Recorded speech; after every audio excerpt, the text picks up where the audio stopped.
Estamos de volta agora a falar sobre bens e serviços.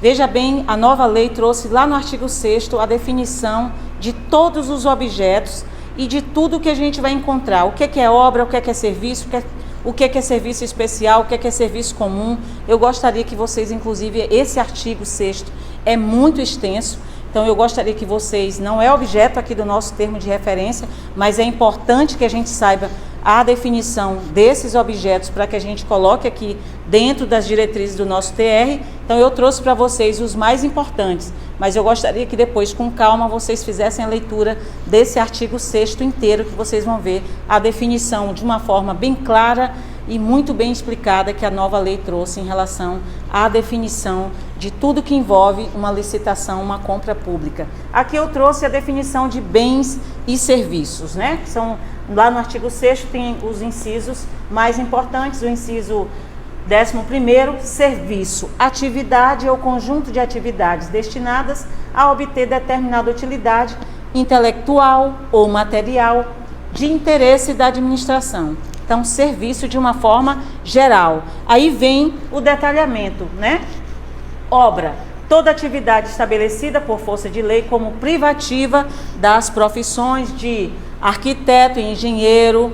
Isso aí a lei trouxe de forma clara. Muito cuidado, porque às vezes lá numa obra, quando você vai fazer uma exigência dentro do projeto básico, que é para apresentação apenas daquelas certidões do CAT, né, que é a certidão de acervo técnico do engenheiro, você vai fazer exigência engenheiro ou arquiteto, porque dependendo da obra, pode ser um engenheiro ou um arquiteto. Então, muito cuidado lá naquelas exigências de qualificação técnica, porque aqui a lei está dizendo das privativas das profissões de arquiteto e engenheiro. Então, uma obra não dá para eu inserir aí um outro profissional que não seja um arquiteto ou um engenheiro, né? Que implique intervenção no meio ambiente por meio de um conjunto harmônico de ações agregadas, formam um todo que inova o espaço físico da natureza ou acarreta alteração substancial das características originais de um bem móvel. Quando acarreta numa inovação do espaço físico, nós estamos falando de uma nova construção. Eu tenho um terreno e eu estou fazendo uma construção, a sede do meu órgão, ou uma creche, ou uma escola. Eu estou levantando um imóvel novo, então eu estou inovando nesse espaço físico que às vezes não tinha nada, né? Ou tinha alguma outra coisa que foi derrubada e foi efetuada uma nova construção. Quando a lei fala de alteração substanciais nas características de um imóvel já existente, nós estamos falando de uma reforma. Eu tenho aqui a minha sede e eu preciso fazer uma expansão, aumentar salas, quebrar algumas paredes, então eu estou fazendo alteração substancial nesse imóvel que já existe, né? Importante a gente entender esses detalhes. Bens e serviços comuns, né? O próprio decreto do pregão eletrônico 10.024 e a própria lei também 10.520 já vinha trazendo essa definição de bens e serviços comuns. São aqueles cujos padrões de desempenho e qualidade podem ser definidos pelo edital por meio de especificações usuais no mercado. Quais são esses bens e serviços comuns? Aqueles que eu olho para o mercado e já consigo encontrar com facilidade. Material de informática, material de expediente, material gráfico, passagens aéreas, combustíveis, água mineral, equipamentos de informática, mobiliário, são bens e serviços considerados comuns, né? E quais são os bens e serviços chamados pela lei agora de bens e serviços especiais? Aqueles que, por sua alta heterogeneidade ou complexidade, não podem ser descritos na forma do inciso anterior, né? Não é como um serviço comum. Devendo existir aí uma justificativa prévia do contratante, ou seja, da administração, para eu definir aqui esses bens e serviços especiais. Olha que a lei trouxe de uma forma mais clara, porque nós não tínhamos isso na lei 8666. Eu ficava sem saber o que é serviço especial, o que é serviço comum. E agora, o que é serviço continuado, o que é bens ou serviços com fornecimento contínuo. Olha que bacana.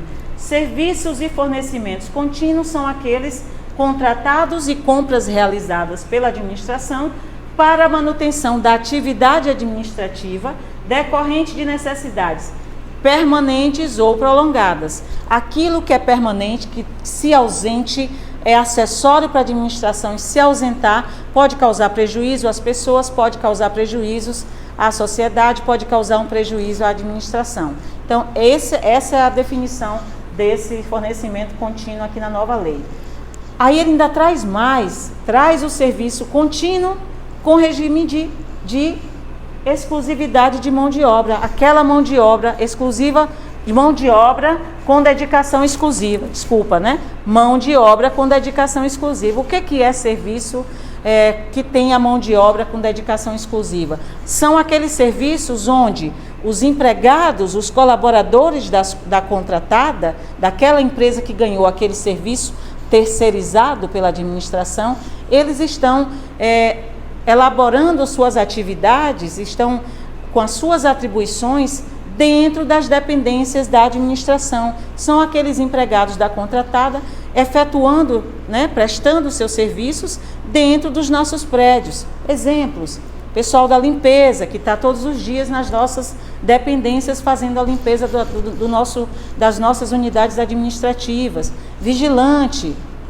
apoio administrativo, recepção. Então, esses são os serviços considerados, alguns deles, tem vários, mas eu estou dando alguns exemplos para vocês entenderem o que é serviço com mão de obra com dedicação exclusiva, Os empregados da contratada fiquem à disposição nas dependências, ou seja, trabalham nas nossas unidades administrativas, desde que o contratado, a empresa que venceu a licitação, ela não compartilhe esses recursos humanos. O que quer dizer isso? Ela não pode colocar um empregado dela à minha disposição para fazer um determinado serviço que consta no contrato, uma atribuição daquele profissional, apoio administrativo, e aí ela usar esse mesmo profissional para um outro contrato em outro órgão. Ela não pode compartilhar recursos humanos. Aquele profissional que ela determinou para o meu órgão tem que ser ele não pode ser compartilhado por outro. Se ele tiver que tirar férias, ela vai dar as férias desse empregado e ela vai substituir durante aquele período de férias por outro empregado que tenha a mesma capacidade, o nível de capacidade para exercer as atribuições constantes daquele cargo, Outra coisa, o contratado, desde que o contratado possibilite a fiscalização pelo contratante quanto à distribuição, controle e supervisão dos recursos humanos alocados em seus contratos. O que a lei quer dizer com isso? Eu posso, a nossa obrigação é fiscalizar e acompanhar o objeto. O fato da gente acompanhar, da contratada possibilitar essa fiscalização e esse acompanhamento, não vai tirar dela as responsabilidades contratuais, mas ainda assim a administração tem o dever de fiscalizar e acompanhar esse objeto de forma que ela tenha sempre colocando aí sempre à frente que ela está recebendo um objeto de qualidade, que ela está recebendo um serviço de qualidade. No caso aqui nós estamos falando de serviço de mão de obra com dedicação exclusiva.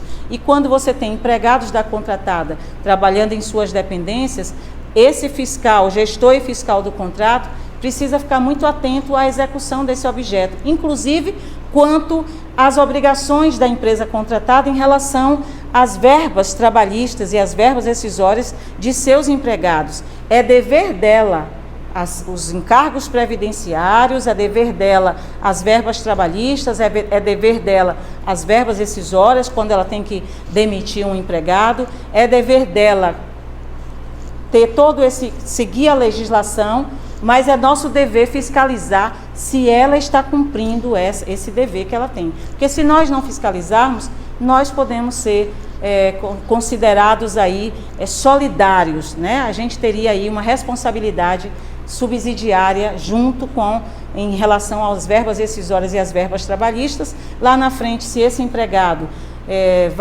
vai ser demitido pela empresa e a empresa não paga, não cumpre com as obrigações, as verbas trabalhistas e as verbas rescisórias, esse empregado vai na Justiça do Trabalho, vai fazer uma reclamação da empresa e a Justiça do Trabalho pode chamar o órgão para responder, para verificar se nós estávamos fiscalizando a execução desse objeto, fiscalizando o dever da empresa contratada, ok?